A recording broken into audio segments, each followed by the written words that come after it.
धन्यवाद सभापति महोदय। मैं आपका आभार प्रकट करता हूँ अपने पार्टी का, जिन्होंने मुझे बोलने का अवसर दिया।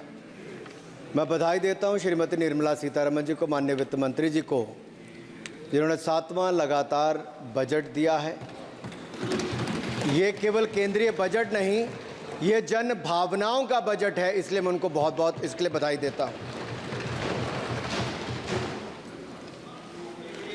अगर आप बजट की ओर देखेंगे, इसकी भूरी भूरी प्रशंसा सब तरफ से हुई, लेकिन एक नेता ने यहाँ खड़े होकर जिस तरह से पहले कटाक्ष किया कमल पर, ना जाने कमल से उनको क्या विरोध है, लेकिन कमल के लिए, कमल का अगर शब्द का प्रयोग राजीव नाम के लिए भी किया जाता है, कमल के फूल को अगर राजीव कहेंगे तो वो भी है, लेकिन कहीं ना कहीं कमल को बुरा दिखाने का प्रयास किया गया। अरे भाई, ये बात सही है कि हमारा चुनाव चिन्ह कमल का फूल है और जनता ने तीसरी बार लगातार हमें सत्ता में बिठाने का काम किया है, लेकिन केवल ये कमल का फूल नहीं, इन्होंने अपमानित कुछ और करने का काम भी किया और मैं उसका थोड़ा उल्लेख यहाँ पर जरूर करना चाहता हूँ। ये कमल, इससे जुड़ा हुआ नाम राजीव भी है, और राजीव आप जानते हैं किसका नाम है, आप सब जानते ही हैं। तो क्या उनको भी बुरा समझते? क्योंकि इन्होंने कहा, इन्होंने राजीव को हिंसा के साथ जोड़ने की बात कही, कमल को हिंसा के साथ जोड़ने की बात कही, लेकिन मैं कहना चाहता हूँ माँ लक्ष्मी का आसन भी कमल है, हमारा राष्ट्र पुष्प भी कमल है, और जिस पद्मासन मुद्रा में सिंधु सभ्यता में भगवान शिव की पशुपति नाथ के रूप में मूर्ति मिली थी, लोकमान्य तिलक पद्मासन मुद्रा में ही समाधिलीन हुए थे। आप कहते हैं कमल के चारों तरफ हिंसा है। आप कमल का अपमान नहीं कर रहे, आप बल्कि महायोगी भगवान शिव, भगवान बुद्ध और लोकमान्य तिलक जैसे महापुरुषों का अपमान कर रहे हैं। इसलिए अगली बार कमल के बारे में बोलने से पहले थोड़ा सोच कर बोलिए कि आप किस किस का अपमान कर रहे हैं। और केवल रील के नेता मत बनिए, मीम्स आपकी खूब बनती है। रियल नेता बनने के लिए सच बोलना पड़ता है।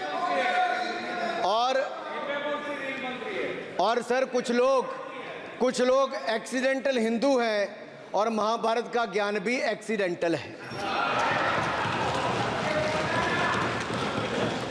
और उस नेता के अलावा और कौन नहीं जानता कि महाभारत में अभिमन्यु का वध 7 महारथियों ने मिलकर किया था। जयद्रथ, दुर्योधन, दुशासन, कर्ण, द्रोणाचार्य, कृपाचार्य और शकुनी। लेकिन राहुल जी ने कभी महाभारत, शायद, अब मुझे तो पता नहीं, पढ़ा भी नहीं, पर देखा भी नहीं होगा शायद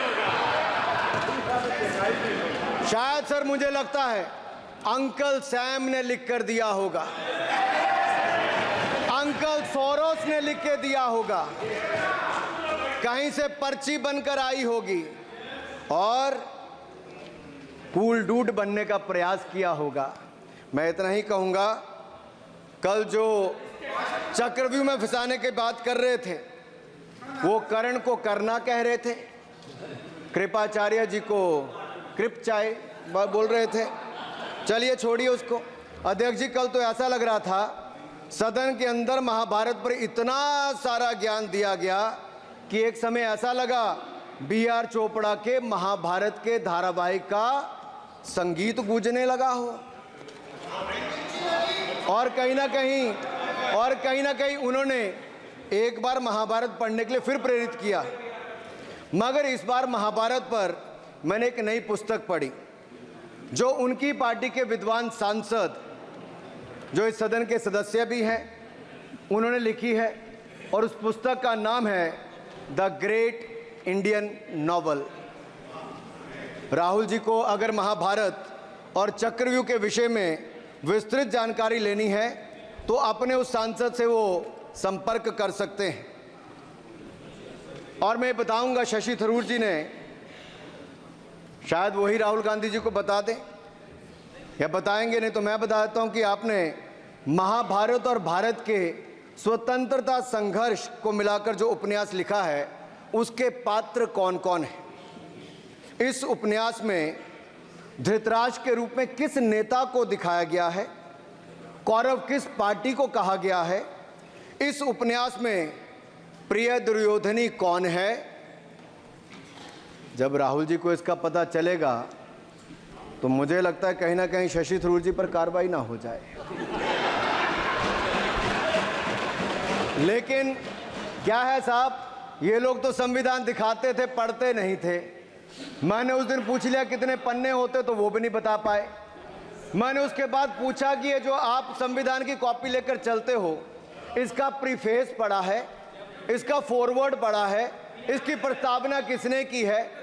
के वेणुगोपाल जो सॉलिसिटर जनरल इनकी सरकार के समय भी रहे होंगे, सीनियर एडवोकेट हैं, या गोपाल शंकर नारायण जो सीनियर एडवोकेट हैं, उन्होंने उसकी प्रस्तावना की थी और प्रस्तावना में लिखा था कि कैसा काला अध्याय वो इमरजेंसी का समय था। और ये संविधान जो डॉक्टर BR अंबेडकर जी ने दिया, अगर ये नहीं दिया होता तो आम जनमानस को अपने अधिकारों का पता भी नहीं लगता। लेकिन इन्होंने तो उसको पढ़ा ही नहीं था, लेकिन केवल कॉपी दिखा रहे थे इतने दिनों से साहब।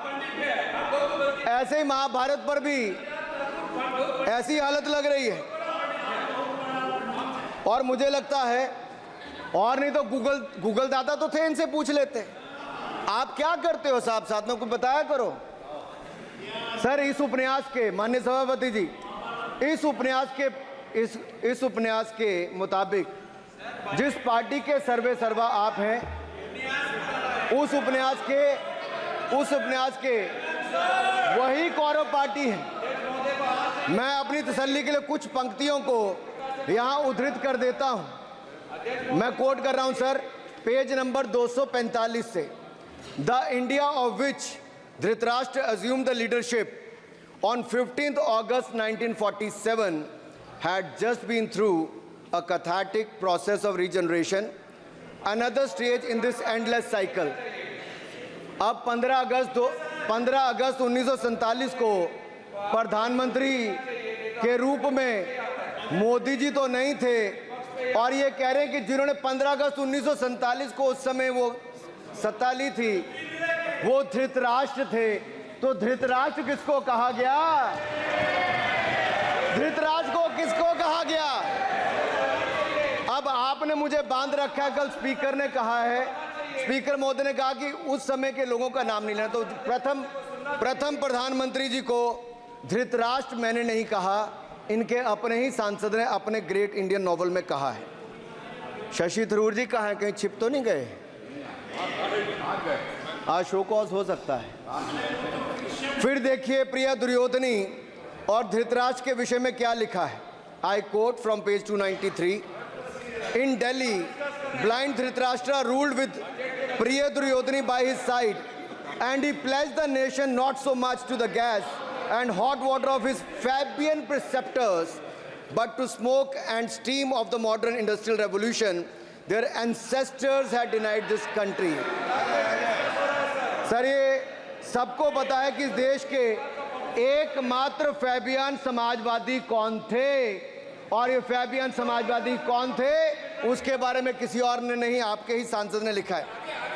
अरे वाह, इसमें तो आगे इमरजेंसी की चर्चा भी है, और जिसे इंदिरा गांधी जी ने थोपा था। और इमरजेंसी के लिए उपयोग किया है। सौगत दादा, you are not Shashi Tharoor, please. ये देश इनकी यातनाओं का सर भुगत भोगी रहा इमरजेंसी के समय, और वो काला खंड, वो काला अध्याय वो देश कभी भूल नहीं पाएगा, जिसने देश के लोगों को कठिन शब्द इमरजेंसी के बारे में भी बताया। सर, तो हम चर्चा कर रहे थे द ग्रेट इंडियन नॉवल के अध्याय 7th बुक की, जिसमें प्रिय दुर्योधनी और उनके प्रिय पात्र शकुनी शंकर डे देश में आपातकाल लगाने की योजना बना रहे थे। सर, मैं पढ़ता हूं कि शकुनी ने क्या कहा। I quote, What you could do now is to declare an internal siege, a grave threat to the stability and security of the nation from internal disruption. जिस बुक को आप कोट कर रहे हैं, उस बुक को आप सबमिट कर दीजिए। मैं कर दूंगा साहब, एक कॉपी आपको भी भिजवा दूंगा साहब, एक टेबल पे भी रख दूंगा। So what you could do now is to declare an internal seize, a grave threat to the stability and security of the nation from internal disruption. No one has ever defined the permissible procedures under an internal seize, which leaves it to more or less up to us to define them, Shakuni added.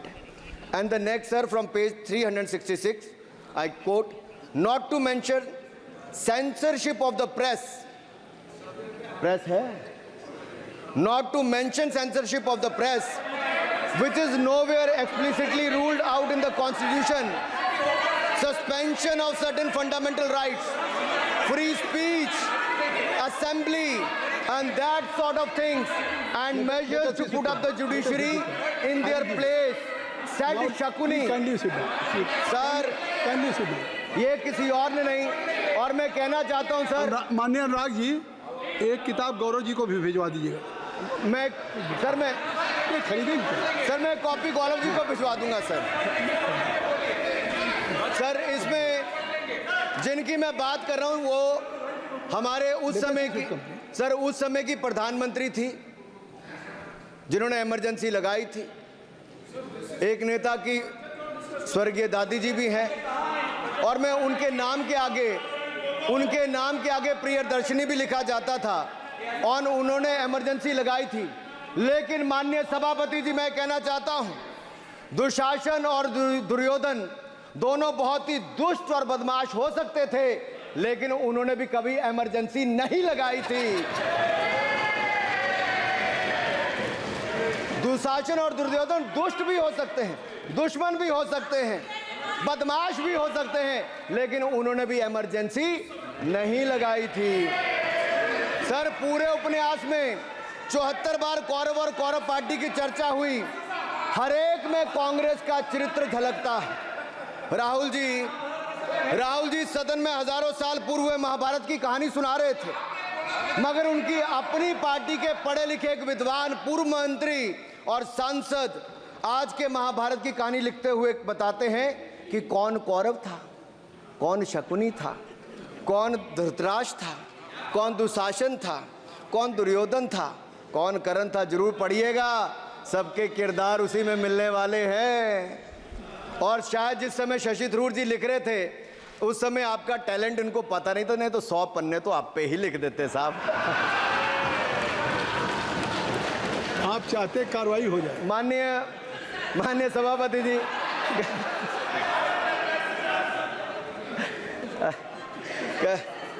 कल जब राहुल गांधी जी चक्रव्यूह पर बहुत ज्ञान दे रहे थे, तो पीछे दो लोग, कुमारी शैलजा जी और दीपेंद्र जी, बैठकर मुस्कुरा रहे थे। अब शायद राहुल जी वो पीछे हंस तो रहे थे, लेकिन आप एक बात जरूर कर लीजिए,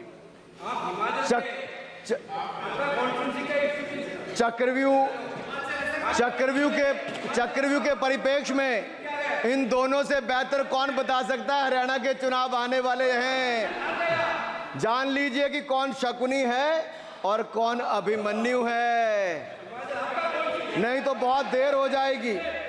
आपको एक और सुझाव है, और मैं इतना जरूर कहूंगा, आपने तो कई सारे चक्रव्यूह बनाने का काम किया सर, और जब उस समय किशोर अभिमन्यु पर कौरवों ने युद्ध नीति के विपरीत जाकर प्रहार किया था, तो मैं कुछ कहना चाहता हूं। इतने में पुत्र दुशासन ने पीछे सा था वार किया, निष्प्राण हुए एक गदा से सिर पर था प्रहार किया। मां धरती की गोद में वह आंख मूंद कर सो गया, अंबर का तेजस्वी तारा धूमकेतु सा खो गया। लेकिन कोई तारे का तेज फीका नहीं कर सकता, वीर गति पाकर अमर हुआ हो कभी नहीं मर सकता है। पुत्र सुभद्रा कुरुक्षेत्र में जिसकी अमर कहानी थी, 9 माह में सीखी विद्या जब 16 साल जवानी थी। अब उस अभिमन्यु को, जिसने सारे चक्रव्यूह को तोड़ने का काम किया, मैं इतना ही कहूंगा, चक्रव्यूह का प्रसंग छेड़कर आपने अच्छा किया।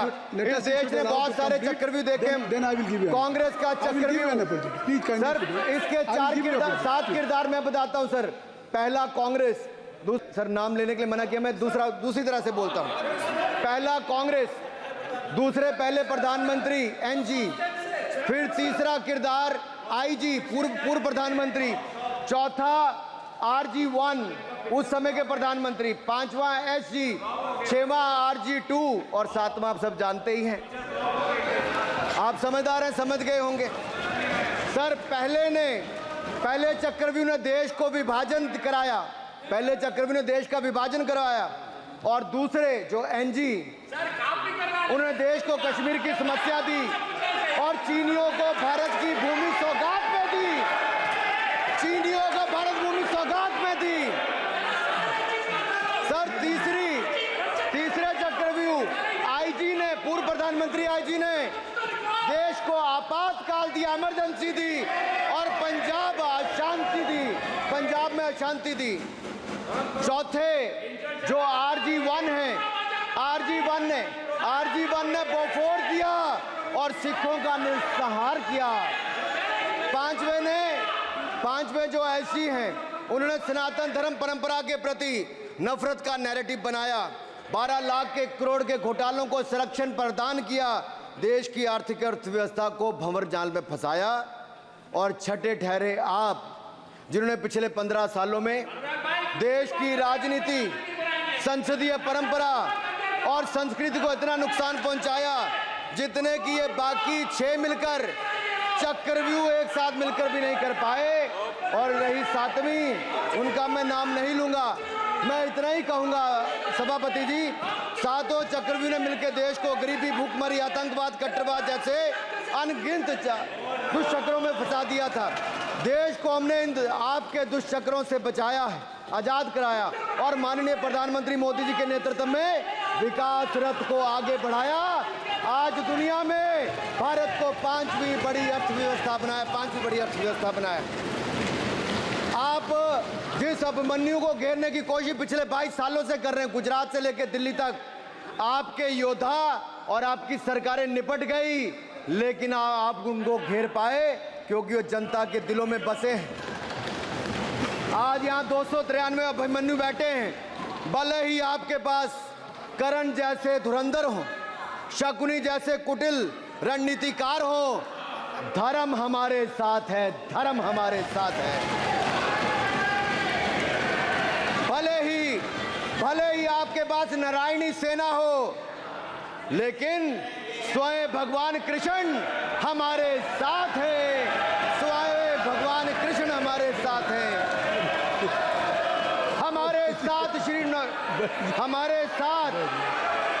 हमारे साथ श्री रघुनाथ तो किस बात की चिंता शरण में दिखाया। माननीय सभापति जी, हमारे साथ श्री रघुनाथ तो किस बात की चिंता शरण में रख दिया जब मात, तो किस बात की चिंता। हमारे साथ तो जनता रूपी रघुनाथ है और आगे भी रहने वाला है। आप देखिए, ये कल से हलवा बांटने की बात कर रहे थे। अध्यक्ष महोदय कांग्रेसियों के कंधे पर सवार होकर सैर करते हैं, जैसे मदारी के कंधे। सर इसको देख लीजिए।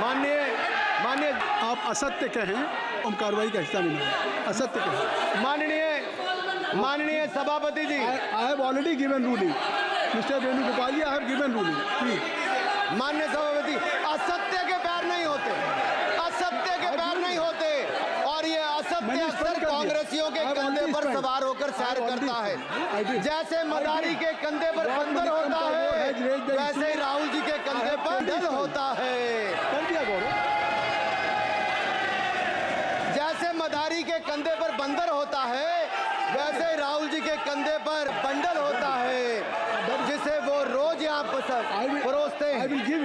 ये बजट पर, सदन पर। माननीय सभापति जी, जिस व्यक्ति को बजट निर्माण की प्रक्रिया का पता ना हो, संसदीय कार्य में रुचि ना हो, मात्र अध्यादेश को फाड़ने का काम किया हो, उससे क्या अपेक्षा की जा सकती है। मैं पूछना चाहता हूँ, हलवा किसको मिला? मैं पूछता हूँ, हलवा किसको मिला? राहुल जी बताइए, हलवे की बात की थी, जीव घोटाले का हलवा किसने खाया? वो फोर्स घोटाले का हलवा किसने खाया? अंतरिक्ष देवास घोटाले का हलवा किसने खाया? नेशनल हेराल्ड के घोटाले का हलवा किसने खाया? सबमरीन घोटाले का हलवा किसने खाया? अगस्ता वेस्टलैंड घोटाले का हलवा किसने खाया? 2G स्कैम हलवा किसने खाया? कॉमनवेल्थ स्कैम का हलवा किसने खाया? कोयला घोटाले का हलवा किसने खाया? वाल्मीकि योजना घोटाले का हलवा किसने खाया? चारा घोटाले का हलवा किसने खाया? यूरिया स्कैम का हलवा किसने खाया? राहुल जी, हलवा मीठा था या फीका? माननीय सभापति जी, कुछ लोग ओबीसी की बात करते हैं। मैं ये कहता हूं, इनके लिए ओबीसी है। गौरव सुनिए, गौरव बड़ा इंपॉर्टेंट है। आप kindly address to the chair. माननीय सर, इनके लिए ओबीसी का मतलब है only for brother in law commission, only for brother in law commission. और only for brother in law commission के लिए काम करने वाली पार्टी अदर बैकवर्ड कास्ट की बात करती है तो आर्नी को भी पंखे के साथ लटकर आत्महत्या कर लेनी चाहिए। मतलब जिस पार्टी ने अपने पार्टी के अध्यक्ष जो एक पिछड़े वंचित समाज से आते थे, उनको धोती से खींचकर पार्टी से बाहर निकाल दिया हो, उसके शहजादे हमें ज्ञान बांट रहे। अरे साहब, इनको पहले तो एलओपी का मतलब समझना पड़ेगा। ये लीडर ऑफ प्रोपेगेंडा नहीं, लीडर ऑफ ऑपोजिशन है। इसका मतलब लीडर ऑफ ऑपोजिशन है। On behalf of Sir, ये लीडर kindly listen me. माननीय अध्यक्ष जी, माननीय अध्यक्ष जी, मैं जवाब आपको दे रहा हूँ। माननीय सभापति जी, माननीय मंत्री जी, एक मिनट चुप है। सुनिए, माननीय गौरव जी, आप या माननीय सदस्य जो कह रहे हैं, मैं समझता हूं कि माननीय राहुल जी एलओपी, उन्होंने भी बात कही सरकार पे या सरकार के मंत्रियों के लिए नाम लिया, तो उसका जवाब अगर वो दे रहे हैं, अनपार्लियामेंट्री वर्ड जो होगा उसको मैं स्पंज करता हूँ। मैं अनपार्लियामेंट्री अनुराग ठाकुर जी। सर, माननीय अध्यक्ष जी, माननीय सभापति जी, आप देखिए, मैं इतना ही कहना चाहता हूं कि अब बंद कर दें, क्योंकि एलओपी का मतलब लीडर ऑफ प्रोपेगेंडा नहीं, लीडर ऑफ ऑपोजिशन होता है। अब संधि है, ठीक है, असत्य निराधार। जी सर, जी उसके ठीक है, निराधार है सर। ओबीसी की बात, जनगणना की बात बहुत की जाती है। माननीय सभापति जी, जिसकी जात का पता नहीं वो गणना की बात करता है।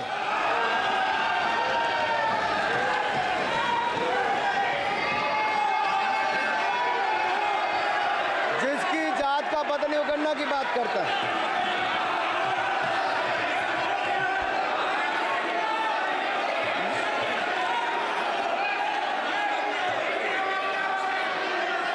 माननीय सभापति जी,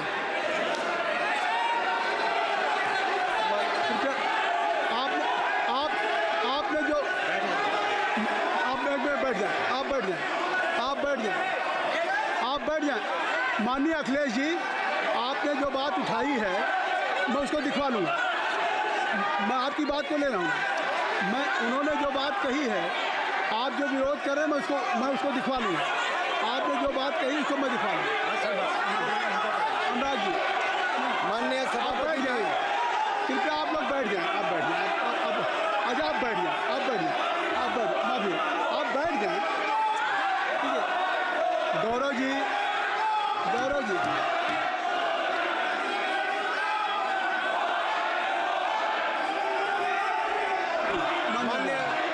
माननीय सभापति जी, मैं आपको याद कराना चाहता हूँ, इसी सदन में एक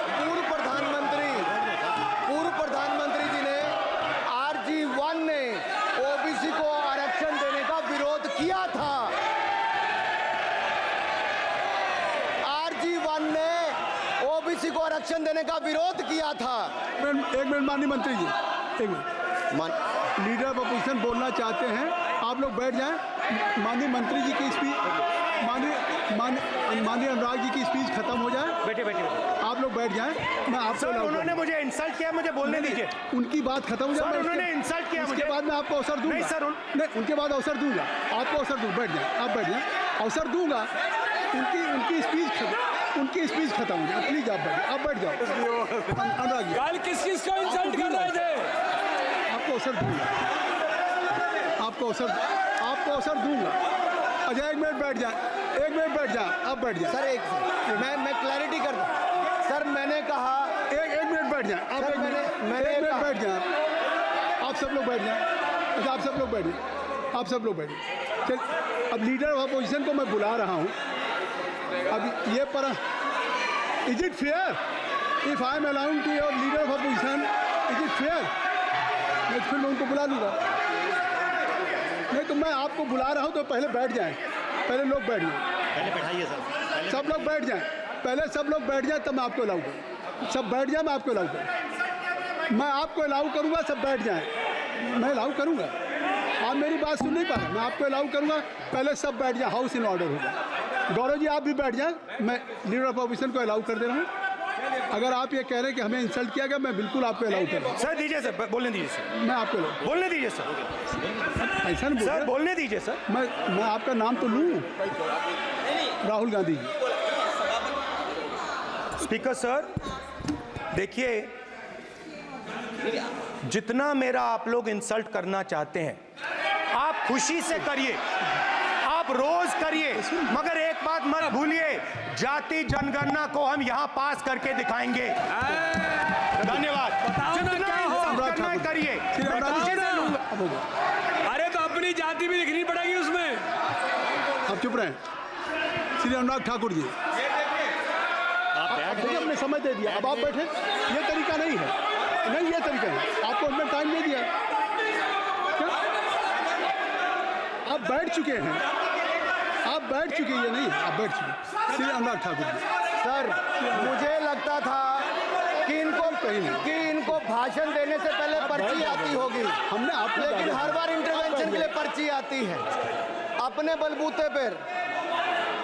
सर उधार की बुद्धि से राजनीति नहीं चलती है, उधार की बुद्धि से राजनीति नहीं चलती है। यहाँ पर्ची लेने से काम नहीं चलता है। आप बोल के हटते हो, फिर पर्ची आती, फिर बोलते हो, ऐसे कैसे चलता है? माननीय अध्यक्ष जी, माननीय सभापति जी, एक minute. I am not yielding sir, I am not yielding sir. बिठा के आपको बिठाया बुलाया, अब मैं नहीं करूँगा। मैंने आपको अनुराग ठाकुर जी को बिठा के आपको मैंने समय दिया, तो अब अनुराग ठाकुर जी बोलेंगे। चलिए सर मैं इतना ही कहूंगा, उधार की बुद्धि से राजनीति नहीं चलती है। आजकल कुछ लोगों पर जातिगत जनगणना का भूत सवार है सर। लेकिन मैं इतना कहूंगा सर मैंने क्या कहा था सर माननीय सभापति जी, मैं गंभीर बात कर रहा हूं, ये नहीं सुन रहे हैं। मैंने कहा था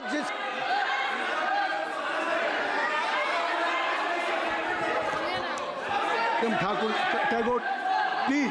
माननीय सभापति जी, I have already given an opportunity to Rahul Gandhi ji. Rahul Gandhi ji अपनी उन्होंने ही हैज एक्सप्रेस हिज फीलिंग जो उनको था। नहीं आप बेल से बाहर आ जाए, कृपया आप बेल से आ जाएं, फिर मैं उनको फिर समय दे दूंगा, जी सर मैंने कहा था कि जिसको जात का पता नहीं वो गणना की बात करता है। मैंने नाम किसी का नहीं लिया था सर, नाम तो किसी का नहीं लिया था, नाम किसी का नहीं लिया था, लेकिन जवाब देने कौन खड़े हो गए? सर मैं कहना चाहता हूं माननीय सभापति जी, अगर आप देखेंगे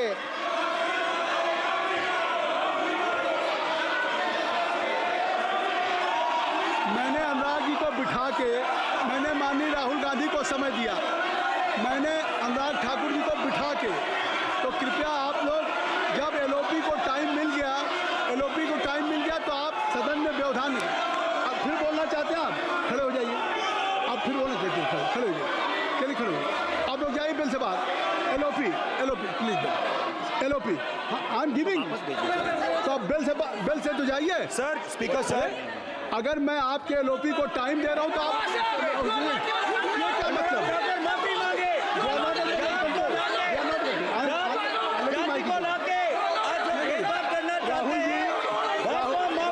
राहुल गांधी जी, हमने आपको समय दिया, अपने मेंबर से कहिए कि बैठे तब तो आप बोलेंगे, बैठिए तब तो बोलेंगे भाई। राहुल गांधी जी कह रहे तब तो बोलेंगे।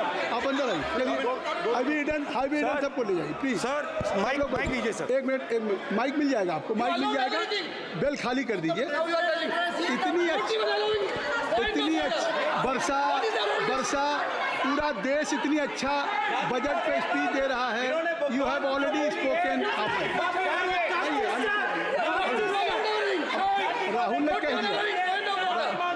कह दिया अभी हम, अब आप अपने लीडर का सम्मान करें। हमने आपके लीडर को दूसरी बार फिर बुला रहा हूं, आप अपने लीडर का सम्मान करें। हाउस के एलओपी हैं और अगर मैं उनको दूसरी बार बुला रहा हूं, उनको बिठा दिया माननीय सदस्य को, तो कृपया आप लोग तो कम से कम इस बात को महसूस करें।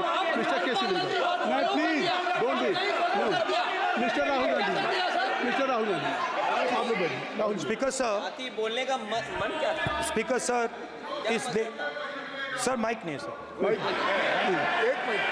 माइक यहाँ से नहीं जाता। स्पीकर सर, मैं नाम जो ले भी लूंगा, माइक आ जाएगा। स्पीकर सर, जो भी इस देश में दलितों की, आदिवासियों की, पिछड़ों की बात उठाता है, जो भी उनके लिए लड़ता है, उसको गाली खाना ही पड़ता है।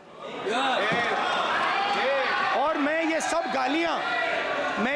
गालियां खुशी से खाऊंगा, क्योंकि महाभारत की बात हुई तो महाभारत में अर्जुन को सिर्फ मच्छी की आंख दिख रही थी, उसी प्रकार मुझे सिर्फ मच्छी की आंख दिख रही है। जाति जनगणना हम करा के दिखाएंगे। खत्म। आपको जितनी गाली देनी है आप दीजिए, हम खुशी से लेंगे। धन्यवाद। गौरव, धन्यवाद। श्री अनुराग ठाकुर जी, गौरव जी, नहीं गौरव जी, आप देखिए, गौरव जी आप तो हमें समय दीजिए।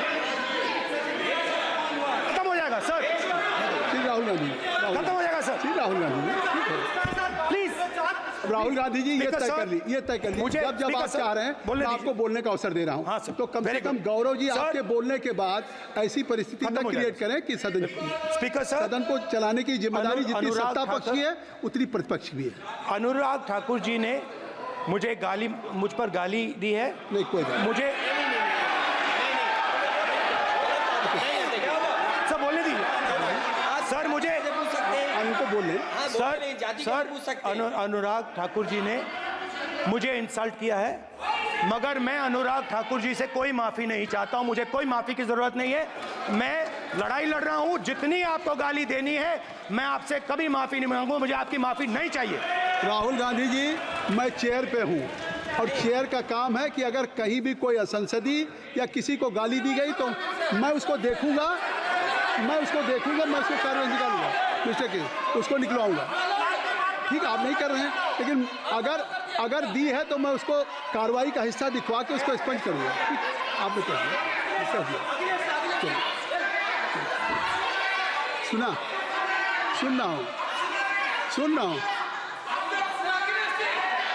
रहा हूँ मैं श्री अनुराग ठाकुर जी, माननीय सभापति जी, अखिलेश यादव जी बैठ जाए। श्री अखिलेश महोदय, सभापति महोदय, मैं केवल इतना, सभापति महोदय, स्वागत है। अभी क्या तरीका है? सभापति महोदय, मेरा आपसे केवल इतना निवेदन है। माननीय मंत्री रहे हैं, बड़े दल के नेता हैं, मंत्री रहे हैं, बड़ी बात कर रहे थे। मैं महाभारत, शकुनी, ये सब बातें कह रहे थे, दुर्योधन तक यहाँ ले आई है। मैं केवल सभापति महोदय इनसे ये पूछना चाहता हूँ, आपने जाति कैसे पूछ ली है बताइए बस। आप जाति कैसे पूछ सकते हैं? आप बताएं, जाति कैसे पूछ सकते हैं? आप पूछ के दिखाओ जाति तुम। आप जाति कैसे पूछोगे तुम?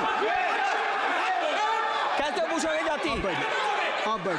नहीं, जाति नहीं पूछ सकते आप। आपने कह दिया ना, अब आप हमारी जाति नहीं पूछ सकते। आप हमारी व्यवस्था सुन लें, आप मेरी व्यवस्था सुन लें। कोई सदन में किसी की जाति नहीं पूछेगा। अनुराग ठाकुर जी, मैंने उसको स्पष्ट कर दिया। श्री अनुराग ठाकुर जी, माननीय माननीय सभापति जी, बात आ गई। अब माननीय सभापति जी, उस समय के प्रधानमंत्री स्वर्गीय आरजी वान जी ने यही कहा था कि ओबीसी के आरक्षण का विरोध करता हूं। ये तो सदन में है। आरजी वान ने कहा था कि मैं ओबीसी को आरक्षण का विरोध करता हूं। अब ये तय करें कि वो सही थे या ये सही हैं, और आपकी पार्टी गलत थी कि आप गलत हैं, और वो पिछड़ा विरोधी थे कि आप पिछड़े के पक्ष में हो। और उस समय की पूर्व प्रधानमंत्री आईजी ने कहा था कि जात पर ना पात पर। अभी मैंने तो कहा नहीं सर, उस समय कहा गया था। और इसी तरह से ही कृपया अपना भाषण संक्षिप्त सर, करें। मंडल आयोग की रिपोर्ट हो, काका कालेलकर की रिपोर्ट हो, इस पर कौन वर्षों तक बैठा रहा सर? जवाब देना होगा इनको, कौन देगा जवाब? अगर उस समय उसको लागू कर दिया होता तो आज ओबीसी के अधिकारी भी ज्यादा होते, बाकी भी होते। और यही नहीं सही, इन्होंने दलित के साथ, आदिवासी के साथ, ओबीसी के साथ विरोध किया। ओबीसी कमीशन को तो संवैधानिक दर्जा भी नहीं दिया। अगर संवैधानिक दर्जा दिया तो मोदी सरकार ने आकर दिया है, माननीय अध्यक्ष जी। और मैं इस सदन के लिए पढ़ देता हूं सर। नेहरू जी ने 1961 में आरक्षण के विरुद्ध में लिखा था, I quote, I react strongly against anything which leads to inefficiency and second rate standards. I want my country to be a first class country in everything. The moment we encourage the second rate we are lost. I unquote. ये किसने कहा? देश के पहले प्रधानमंत्री ने कहा। आप उससे सहमत हो कि नहीं सहमत हो बताइए? माफी मांगोगे उसके लिए कि नहीं मांगोगे? कृपया चेयर को आप एड्रेस करें। आप चेयर को एड्रेस करें अनुराग जी। सर मैं इतना ही कहूंगा और समाप्त करें। लहजे में बदजुबानी, चेहरे पर नकाब लिए फिरते हैं, वो जिनके खुद के बही खाते बिगड़े हैं वो हमारे हिसाब लिए करते हैं। बहुत बहुत धन्यवाद। नहीं सर, मेरे एक मिनट सर, मैं एक बात क्लियर कर दूं सर, मैंने किसी का नाम लेकर नहीं कहा, लेकिन कोई अपने आप क्यों खड़ा हुआ? मैंने किसी का नाम नहीं लिया था। आप रिकॉर्ड चेक कीजिए सर, आप रिकॉर्ड चेक कीजिए। और सर ये सारी बातें अगर आप देखेंगे, सबका साथ सबका, मैं रिकॉर्ड दिखवा लूंगा। आप दिखाइए सर। सबका साथ सबका विकास हमने किया सर। अगर अल्पसंख्यक के रूप में अगर किसी को राष्ट्रपति बनाया गया तो कलाम साहब को अटल बिहारी वाजपेयी जी की सरकार में बनाया गया। रामनाथ कोविंद जी को एससी समाज से आते थे, राष्ट्रपति बनाया गया तो मोदी जी की पहली सरकार में बनाया गया। एक महिला ट्राइबल को अपनी क्षमता के आधार पर अगर देश का राष्ट्रपति बनाया गया तो द्रौपदी मुर्मू को हमारी सरकार को। अगर ओबीसी प्रधानमंत्री है तो आज माननीय प्रधानमंत्री मोदी जी। आज सबसे ज्यादा मंत्री एससी एसटी ओबीसी है तो हमारी सरकार में सर मैं इतना ही कहूंगा। समाप्त करें सर, मैं 2 मिनट में खत्म। Sir 2 minute. Sir MSP, sir ये एमएसपी की बात कर रहे थे सर। एमएसपी कौन लाया? एमएसपी सर 61 के युग में, उस समय के पहले प्रधानमंत्री जी ने लाए, लेकिन इन्होंने उसको गारंटी क्यों नहीं दिया भाई? 61 के बाद 66 में आप लाए। आप इतने सालों तक क्या करते रहे? क्यों नहीं आपने प्रावधान उसका किया? सर दूसरा मैं कहना चाहता हूं, कर्नाटक में 1200 किसानों की आत्महत्या की। 1200 किसानों ने गए आप मिलने के लिए। कितने एससी एसटी ओबीसी थे? कितने एससी एसटी ओबीसी थे? सर वहां के ओबीसी का पैसा, एससी एसटी का पैसा, उनका बजट 34% कर्नाटक में खत्म करके अलग कर दिया गया। पूछा आपने क्या उनसे? कौन किया? और सर यही नहीं, मैं पूछता हूं सर मैं पूछता हूं इनमें से सर। अब आप संक्षिप्त समाप्त करें। आप समाप्त सर एक मैं कहना चाहता हूं सर आप देखिए ओबीसी के लिए आज ओबीसी का कोटा खत्म करके अगर मुसलमान को आरक्षण देने की बात कोई करता है तो आपकी आंध्र कर्नाटक आपके कहने पर वो लोग करने की बात करते हैं। आप यहाँ पे ओबीसी की बात करते हो सर। माननीय सभापति जी, मैं एक बात और कहना चाहता हूँ यहाँ पर। एक बात सर, अग्निवीर की बात कही गई और अखिलेश यादव जी ने मेरा नाम लेके कहा। सर मैं हिमाचल प्रदेश से आता हूँ, बहुत छोटा राज्य, 70 लाख की आबादी है सर। देश में कारगिल के समय सबसे ज्यादा शहादत दी तो हिमाचल के वीर सपूतों ने दी। 4 परमवीर चक्र विजेता हुए, 2 हमारे यहाँ से हुए। 1 रैंक 1 पेंशन ये बात 40 साल तक इन्होंने दी सर। अगर दी तो प्रधानमंत्री नरेंद्र मोदी जी ने आकर दी। और ये नहीं सर, अग्निवीर योजना में 100% एम्प्लॉयमेंट की गारंटी है और हमारी 100%। सर एक बात अंत में, लास्ट बात कह रहा हूँ सर, ये लास्ट है सर। मैं एक बात, ये आखिरी बात कह रहा हूँ सर, युवाओं के लिए बजट में बहुत कुछ है, नौकरी से लेके इंटर्नशिप से लेके बाकी सब। मैं निर्मला जी को और प्रधानमंत्री जी को बहुत बहुत उसके लिए बधाई देता हूं। सर, स्पेस सेक्टर के लिए 1000 रुपये वेंचर कैपिटल फंड भी दिया गया। सर, जिस देश में स्पेस के नाम पर शायद बहुत कम कुछ दिखता था, आज चंद्रयान मिशन की सफलता के कारण दुनिया का पहला देश भारत बना है। सर, यही नहीं सर, इनके समय हेमराज का गला रेत कर ले गए थे, वापस नहीं लाए थे। हमने सर्जिकल स्ट्राइक करके अपनी सेना को मजबूत किया है। सर, डॉक्टर प्रदीप, स्टार्टअप में सर हम नंबर 1 बने। सर, आखिरी लाइन है सर 30 सेकंड। सर, आखिरी लाइन सर, ये कहते हैं देश में डर का माहौल। सर, मैं इतना ही कहूंगा, डर का माहौल है अपराधियों में, डर का माहौल है भ्रष्टाचारियों में, डर का और भय का माहौल है देशद्रोहियों में, अधर्मियों में, कुकर्मियों में, और सबसे ज्यादा डर का माहौल है देश के दुश्मनों में। सर, देश के दुश्मनों में। सर, अंत में मैं इतना ही कहूंगा कि माननीय निर्मला जी ने 7वां बजट तो लाए, ये जन भावनाओं का बजट है जिसका पूरा सदन पूरी प्रशंसा करता है, और इनको माननीय प्रधानमंत्री जी को बहुत बहुत बधाई और साधुवाद। Doctor Pradeep Panigrahi, doctor Pradeep Panigrahi, doctor Pradeep क्या कहना चाहते हैं? शशि थरूर जी। Rule 353. Mr. Premchandran ji. He has not. No, he cannot take my I'm name not repeatedly mentioning without notice. No, I have given whatever you wanted to raise. Already LOP has raised the issue. Akhilesh Yadav ji has raised. No point of order. No point of order. No, nothing. Shashi Tharoor जी, अब तय कर लीजिए आप लोगों में। Doctor Pradeep Panigrahi. Sir, I'd like to speak for a minute. Shri Vishnu Padre ji. Mr. Chairman, sir, let me point out he has repeatedly taken my name. Sir, he has repeatedly taken my name. I think I have the right to respond, sir. Just wait. आप भी